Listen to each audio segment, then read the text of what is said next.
ऊस उत्पादकांना भरीव अशा प्रकारची पहिली उचल आणि अंतिम पेमेंट मिळावं याच्यासाठी ऊस उत्पादक शेतकरी संघर्ष समिती, किसान सभा आणि युवा शेतकरी संघर्ष समिती मोठ्या प्रमाणात महाराष्ट्रभर आंदोलने करते आहेत।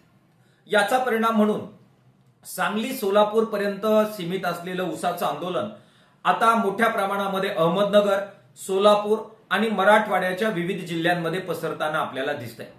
त्याचा चांगला परिणाम म्हणून चांगले करार सुद्धा भरघोस वाढ करून शेतकऱ्यांनी पदरात पाडून घेतलेले आहेत आणि आंदोलनाचा विजय होताना दिसतोय।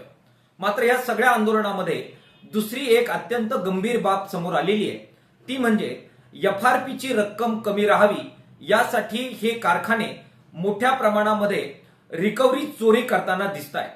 नगरच्या पट्ट्यामध्ये विशेषतः जी आकडेवारी आम्ही मिळवली त्यातून हे सिद्ध झालेलं आहे की परवा ज्या कारखान्यांची रिकव्हरी ही 12.5-13 पर्यंत होती, त्यांची रिकव्हरी कागदावर आता त्यांनी कमी करत केवळ 9.5-10 पर्यंत खाली आणलेली आहे। त्याच्यामुळे FRP ची रक्कमच या कारखान्याची कमी दिसते आहे आणि तेवढी रक्कम देऊन ते ऊस उत्पादकांना बोळवण करताना दिसत आहेत। मराठवाड्याच्या पट्ट्यामध्ये जिथे आंदोलनं झाली तिथे सुद्धा नजीकच्या काळात ही रिकव्हरी कमी दाखवण्याचा ट्रेंड समोर आलेला आहे। ज्या कारखान्यांमध्ये परवा 12.5 रिकव्हरी होती ती 9.5 वर कशी आली हा गंभीर प्रश्न या निमित्ताने उपस्थित होतोय। रिकव्हरीची चोरी होते, वजनाची होतच होती, आता रिकव्हरीमध्ये सुद्धा शेतकऱ्यांना मारलं जातंय हे यातून समोर येत आहे। कुठेतरी इथेनॉल निर्मितीचे जे प्रोजेक्ट मोठ्या प्रमाणामध्ये पुढे आलेले आहेत त्याच्यामध्ये जो कच्चा माल लागतो त्याच्यामध्ये काही प्रमाणामध्ये साखरेचं प्रमाण ठेवावं लागतं। परस्पर FRP मध्ये न दाखवलेली साखर किंवा अंतिम उतार्यामध्ये न दाखवलेली साखर ही इथेनॉल निर्मितीकडे वळून अशा प्रकारे रिकव्हरी मारली जाते का, असा सुद्धा प्रश्न हा जाणकार अभ्यासक व्यक्त करतायत।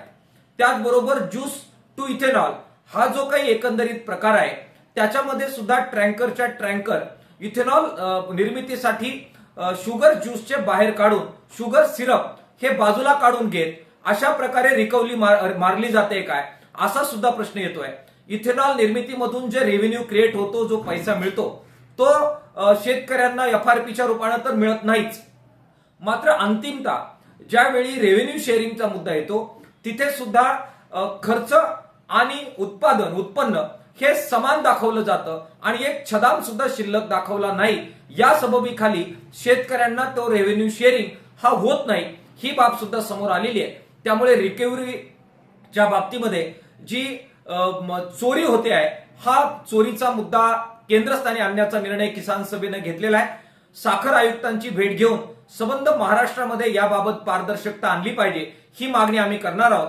शेतकऱ्यांना अशा प्रकारे लुटणं कारखानदारांनी थांबवावं, अन्यथा कारखान्यावर चालून आल्याशिवाय किसान सभा आणि ऊस उत्पादक शेतकरी संघर्ष समिती राहणार नाही, हा इशारा या निमित्ताने आम्ही कारखानदारांना देतो आहोत।